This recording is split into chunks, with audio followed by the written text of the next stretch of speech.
అందరికీ నమస్కారం. ఇవాళ మనతో పాటు ఐకాన్ ఆస్ట్రాలజర్ గట్టిపల్లి సురేష్ బాబు గారు ఉన్నారు. గురుగారితో మాట్లాడదాం. గురుగారు నమస్కారం. జై శ్రీమన్నారాయణ. గురుగారు, కార్తీక మాసం చివరి దశకు చేరుకుంది. ఈ కార్తీక మాసంలో కార్తీక సోమవారం అంటేనే ఎంత ప్రత్యేకమైంది.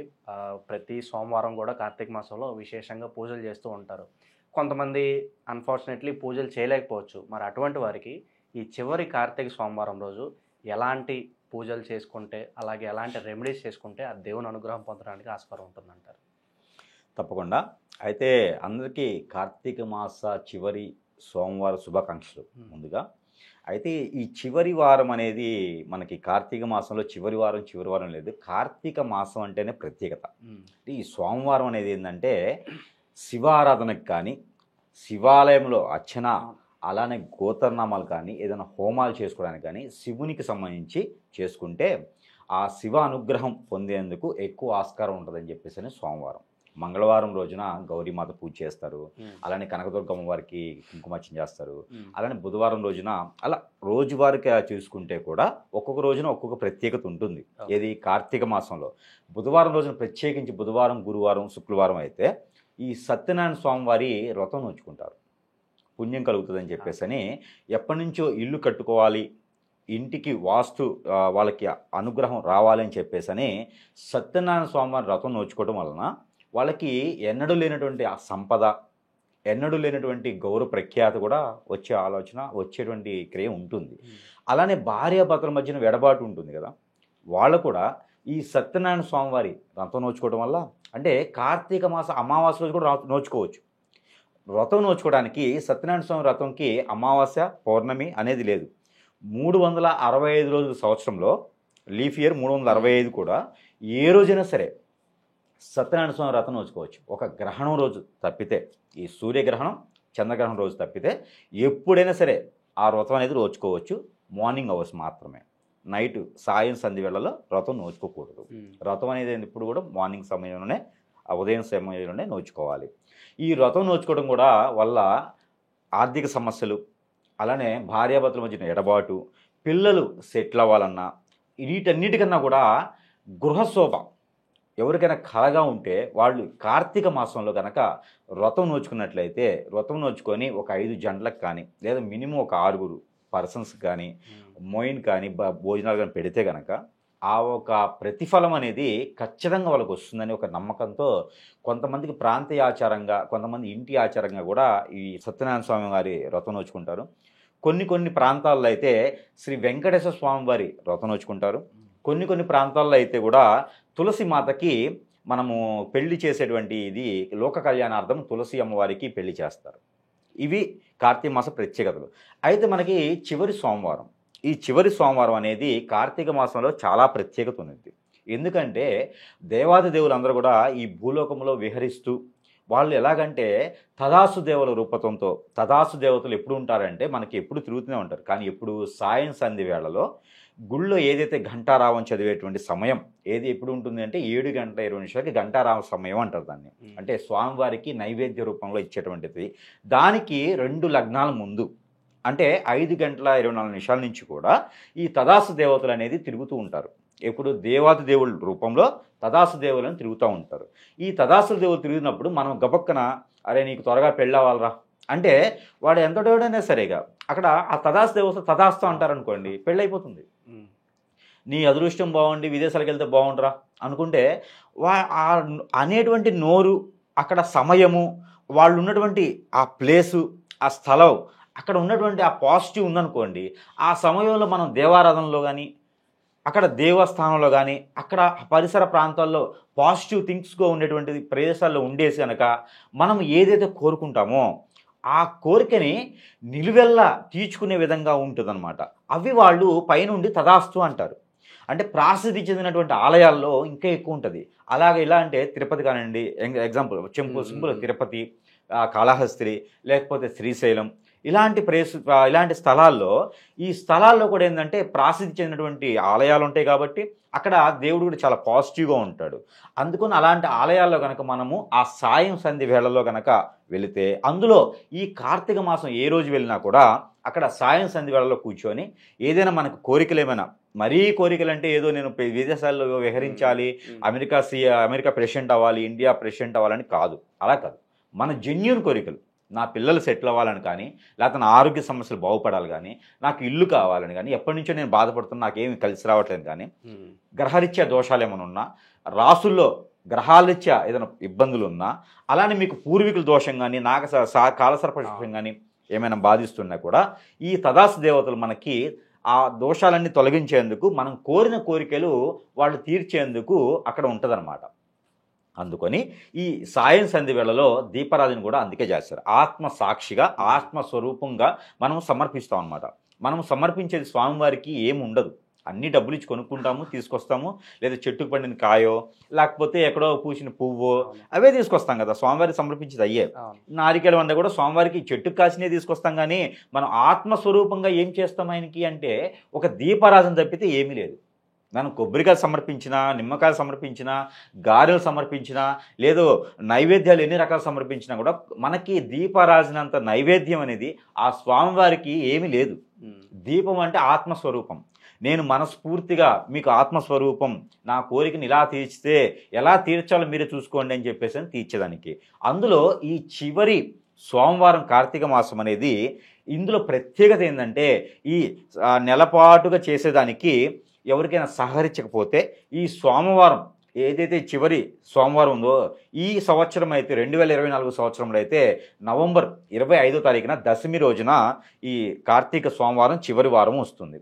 అయితే ఈ చివరి వారం ప్రత్యేకత ఏంటంటే, ఆ బ్రాహ్మీ ముహూర్తం అంటారు, 2:40 ఉంది. ఆ బ్రాహ్మీ ముహూర్తం 4 వరకు ఉంటుంది, దగ్గర దగ్గర 4 వరకు బ్రాహ్మీ ముహూర్తం ఉంటుంది, 1:24 పరిమితిలో ఉంటుంది.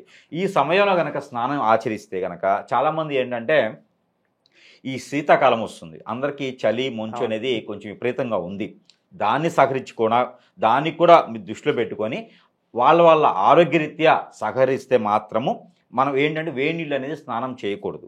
వేడి నీళ్ళు స్నానం అనేది చలికాలం చేసుకున్నా కూడా ఈ సోమవారం రోజున మాత్రం వాళ్ళు సహకరించుకుంటే చన్నీటి స్నానం చేసుకుంటే మరీ మంచిది. ఆ చన్నీటిలో కనుక వీళ్ళు 2 లవంగాలు అలానే 2 ఇలాచీలు వేసుకున్నట్లయితే కనుక వీళ్ళలో ఉన్నటువంటి రుగ్మతలు ఏవైతే ఆరోగ్య సమస్యలు, ఆర్థిక సమస్యలు ఉన్నాయో అవన్నీ కూడా తొలగిపోయేందుకు ఆస్కారం ఎక్కువగా ఉంటుంది. కాబట్టి 2 లవంగాలు 2 ఇలాచీలు వేసుకొని కనుక వీళ్ళు ఆ చన్నీటి స్నానం సాయం సంధ్యవేళ కాకుండా ఉదయాన్నే చేసి ఆ రోజంతా కూడా కేవలం ఫ్రూట్స్ కానివ్వండి, పాలు కూడా తాగకూడదు, ఫ్రూట్స్, ఓన్లీ ఫ్రూట్స్ వీళ్ళు తీసుకుంటే కనుక, అంటే ఈ రోజుల్లో ఫాస్టింగ్ అంటే ఎవరంతా ఆరోగ్య సహకరించదు, ఉండేవాళ్ళు ఉంటారు, సాయం సంధ్యవేళ వరకు ఉంటారు. అయితే వీళ్ళకి సహకరించకపోయినా సరే సాయంత్రం 5 గంటల, కనీసం 5:20 వరకు కూడా ఈ యొక్క ఒక్క పొద్దు ఫాస్టింగ్ అనేది కనుక వాళ్ళు పాటించినట్లయితే మరీ మంచిది. అయితే మనం ఉదయాన్నే శుభోదయాన్ని వీళ్ళు స్నానం ఆచరించేసి ఇంట్లో దీపారాధన చేసుకోవాలి. ఇంట్లో దీపారాధన చేసిన తర్వాత మరునిషం నుంచి వీళ్ళు ఫాస్టింగ్ ఉండాలి. అంటే వీళ్ళు వాటర్ తాగొచ్చు, ఇంకా అంతకుమించి వాటర్ కూడా తాగకుండా అయితే ఉండలేరు కాబట్టి నీళ్లు తాగొచ్చు. అలానే భగవత్ స్వరూపంగా ఏదైనా కీర్తనలు కానివ్వండి, ఏదైనా సరే మీకు నచ్చినటువంటి కీర్తనలో, పద్యాలో, మంత్రాలో ఏదైనా పారాయణం చేసుకోవడమో చేస్తే మరీ మంచిది. ఎవరైతే ఒక్క పొద్దు ఫాస్టింగ్ ఉండేది సత్యనారాయణ స్వామి వారి వ్రతం కానీ, వెంకటేశ్వర స్వామి వారి వ్రతం కానీ నోచుకుంటే చాలా మంచిది. గాయత్రి పురాణం కూడా పెట్టుకుంటారు చాలామందిను. అలానే లక్ష్మీమాత పురాణం చెప్పుకుంటారు, లక్ష్మీమాత పూజ చేసినా మంచిది, గౌరీమాతకు పూజ చేసినా మంచిది. ఈ సోమవారం రోజున అనేక రకమైన కార్యాచరణ చేసుకుంటే, దైవారాధన చేసుకుంటే, ఏదైనా సరే రూపంలో దైవారాధన చేసుకుంటే వారి పద్ధతి ప్రకారంగా, ఏ ఇంట్లో అయినా సరే వాళ్ళ పద్ధతి ప్రకారంగా, ఏ అయ్యవారికైనా అమ్మవారికైనా అందరూ దేవుళ్ళే, ఎవరికి నచ్చిన వాళ్ళు వాళ్ళకి మొక్కోవచ్చు, ప్రార్థన చేసుకోవచ్చు. ప్రత్యేకించి సోమవారం ప్రత్యేకత అంటే శివారాధన చేయడం ద్వారా ఆ శివుని యొక్క అనుగ్రహము వీళ్ళందరి మీద ఉండేందుకు చాలా ఆస్కారం ఉంటుంది. కాబట్టి సాయం సంధి వేళలో వాళ్ళు ఎలా అయితే ఇంటాచార ప్రకారంగా మొక్కుబడి ఉండేసి ఒక్క పొద్దులు ఉండేసి వీళ్ళు సాయం సంధి వేళలో కనుక హోమాలు కానీ చేసేసుకొని ఉన్న వాళ్ళు ఉంటారు. దీపారాజన 365 ఒత్తులతో చేయొచ్చు, ఉసిరి దీపారాధన చేయొచ్చు, పిండి దీపారాధన చేయొచ్చు, అలానే నిమ్మ దీపారాధన చేస్తారు కొంతమంది, నిమ్మకాయ దీపారాధన కూడా చేస్తారు కొంతమంది, అలానే అరటి మట్టలతో కూడా దీపారాధన చేసేటువంటి ఉంది. అయితే ఈ ఒక్క పొద్దు ఉన్నవాళ్ళు మాత్రము 2 సార్లు స్నానం చేయాలి. ఉదయమే స్నానం చేసి ఒక్క పొద్దుని ఆచరించుకోవాలి.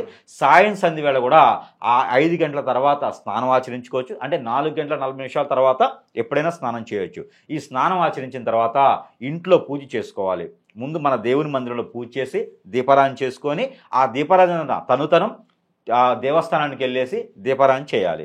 దీపారాధన చేసుకుని అప్పుడు ఒక్క పొద్దుని మనం విరమించుకోవాలి. ఎక్కడ విరమించుకోవాలి ఒక్క పొద్దుని అంటే ఆ దేవస్థానంలో ఇచ్చేటువంటి ప్రసాదంతో కానివ్వండి, ఆ దేవస్థానంలో ఇచ్చేటువంటి తీర్థం కానివ్వండి, దాంతో ఒక్క పొద్దున కనుక వివరించుకున్నట్టయితే అక్కడ గుడిలో కనుక మనకి ఆ ఆవరణలో మనం ఏదైతే కోరికలు కోరతామో ఆ కోరికలు తీరేందుకు మనం ఏదైతే కొవ్వొత్తితో కానివ్వండి, సాంబ్రం గడ్డితో కానివ్వండి దీపారాధన చేయాలి. అగ్గిపెట్టెతో దీపారాధన చేయకూడదు. అగ్గిపుల్లలో సూర్యకారం అని ఉంటుంది, అది చాలా ప్రమాదకరమైనది. అందుకని ఆ అగ్గిపెట్టెతో వీళ్ళు కొవ్వొత్తులు కానివ్వండి, సాంబ్రం గడ్డిని వెలిగించుకొని తదనంతరం మనకి ఆ ఒత్తులు ఏవైతే ఉన్నాయో ఆ నానబెట్టుకున్నటువంటి ఒత్తులు, మనకి ఆవు నెయ్యిలో నానబెట్టుకున్నటువంటి ఒత్తులు ఏవైతే ఉన్నాయో అవి వెలిగించుకునే దానికి ఆస్కారం ఉంటుంది.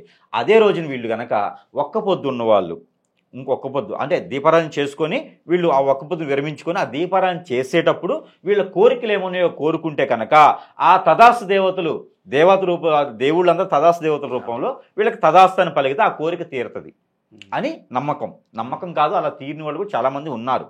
ఓకేనా, ఇది చేసేటువంటి విధానం.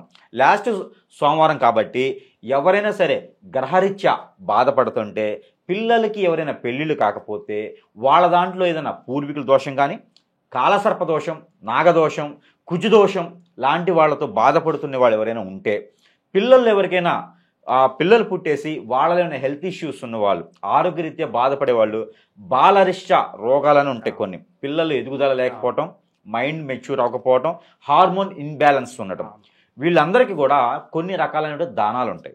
అందులో ఉలవలు, అలానే మనకి ఉలవలతో పాటు మనకి సోయా, ఆ రోజున కనుక సోమవారం కనుక ఉలవలు, సోయా, నల్ల మినుములు అని ఉంటాయి, నల్ల మినుములు, అలానే బియ్యము, అలానే బెల్లము, నెయ్యి, ఇలాంటి దానాలు ఇవ్వడానికి అర్హంగా ఉంటుంది. ఆ రోజు బెల్లం కూడా ఇవ్వచ్చు, దానం కూడా ఇవ్వచ్చు. అలానే చెరుకు రసం కూడా మంచిది. అలానే ఫ్రూట్స్లోకి వచ్చి అరటి పళ్ళు ఇవ్వచ్చు, అలానే నేరేడు పళ్ళు, రేగి పళ్ళు, ఇలాంటి మనకి జామ పళ్ళు కూడా దానం ఇవ్వచ్చు.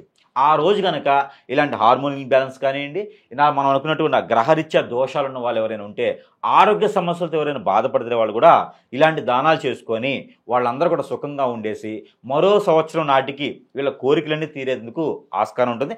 ఆ దానాలన్నీ కూడా సాయం సంధి వేళలో చేయకూడదు. దానం మనం ఎప్పుడు చేసినా సరే పొద్దున ఆ ఉదయం సమయంలోనే దానం చేయాలి. స్వామివారికి నైవేద్యం పెట్టక ముందు అంటే 12 గంటల సమయం లోపే దానాలు అనేది చేసుకోవాలి. దానాలు చేశాం కదా, మనం పాజిటివ్ ఉండి దానాలు చేయొచ్చా లేదని అందరికీ ఉంటుంది. దానాలు చేసిన రోజున ఏ రోజున దానం చేయొచ్చు, కానీ సోమవారం చేసే దానం ప్రత్యేకత. ఈ దానం చేసిన రోజున ఎవరికైతే దానం ఇస్తామో వాళ్ళ కాళ్ళకు మాత్రం నమస్కారం చేయకూడదు. ఇది మాత్రం పర్టికులర్గా అందరూ కూడా గుర్తుపెట్టుకోవాల్సిన విషయం ఏంటంటే, మనం దానం చేసిన రోజున కాళ్ళకి నమస్కారం చేయకుండా ఉంటే ఈ కార్తీక చివరి సోమవారం రోజున దానం చేసినటువంటి పుణ్యం వస్తుంది. కాబట్టి కాళ్ళకి నమస్కారం చేయకూడదు. ఇది గుర్తుపెట్టుకొని సాయం సంధి వేళలో దీపారాధన మీకు ఎలా అవుతే అలాగా ఆ కోరికలను తీర్చుకునేందుకు మనం కోరుకుంటూ దీపారాధన చేస్తే ఆ తదాస్తు దేవతలు తదాస్తు అంటారు కాబట్టి బాగుంటుంది. అలానే మనకి ఆ శివారాధన చేయటం ద్వారా, శివాలయంలో సాయం సంధి వేళలో అభిషేకం చేసుకోవడం ద్వారా మనకి ఎలనాటి కోరికలు కూడా తీర్చేందుకు అనుకూలంగా ఉంటుంది. కాబట్టి ఆ పార్వతి అమ్మవారు కలయికతో శివాలయంలో ఒక్కరే శివుడు ఉండడు, పార్వతి అమ్మవారు కలిసి ఉంటారు. కాబట్టి భార్యాభర్తలు ఇద్దరు కూడా మీ కోరికను తీర్చేందుకు అనుకూలంగా ఉంటుంది. కాబట్టి ఈ యొక్క సోమవారం రోజున దిగ్విజయంగా అందరూ కూడా ఈ యొక్క ఆరాధన చేసుకోవడం ద్వారా అందరూ ధనధాన్యాలతో తొలదూగేందుకు బాగుంటుంది. మరో ముఖ్య విషయం ఏంటంటే, ఈ యొక్క కార్తీక సోమవారం ప్రత్యేకత ఏంటంటే, ఈ శీతాకాలం కార్తీక సోమవారం ఎవరైనా దీక్షలు తీసుకున్న వాళ్ళు ఉంటారు, వీళ్ళు కూడా దీపారాధన చేయొచ్చు. ప్రత్యేకించి ఈ కార్తీక సోమవారం రోజున అయ్యప్ప స్వామి మాల కావచ్చు, దుర్గామాల కావచ్చు, ఇంకేమైనా మాల వేసుకుంటే కూడా వాళ్ళు కూడా దీపారాధన చేయడం ద్వారా వాళ్ళకు ఉన్నటువంటి గ్రహరీత్యా దోషాలు, శని భగవానుడి యొక్క రానున్న కాలంలో శని మారుతూ ఉన్నాడు, ఆ ఒక శని భగవానుడి యొక్క అనుగ్రహం కూడా వీళ్ళకు ఉండేది దానికి ఆస్కారం ఉంటుంది. కాబట్టి ప్రతి ఒక్కరు కూడా ఈ సోమవారం రోజున దీపారాధన చేసుకోండి. కార్తీక మాసం అంటేనే దీపారాధన, దీపారాధన చేయడం ద్వారా మనం ఆత్మస్వరూపంగా స్వామివారికి అర్పణ చేసినట్టుగా మళ్ళీ మనకు అన్నీ కూడా మళ్ళీ బాగా ఇస్తాడని చెప్పేసి మన కోరికలన్నీ తీర్చేదానికి ఉంటుంది. కాబట్టి అందరూ కూడా ఆ శివానుగ్రహం కావచ్చు, విష్ణు అనుగ్రహం కావచ్చు, అమ్మవారి అనుగ్రహం కావచ్చు పొందేందుకు ఆస్కారం ఉంటుంది. కాబట్టి తప్పకుండా ప్రతి ఒక్కరు కూడా కార్తీక సోమవారాన్ని ఆరాధించండి. అందరూ కూడా సుసంపన్నంగా ఉండాలని నేను కోరుకుంటా ఉన్నాను. కార్తీక సోమవారం గురించి ఎన్నో విషయాలు మాకు తెలియజేశారు గురుగారు. ధన్యవాదాలు.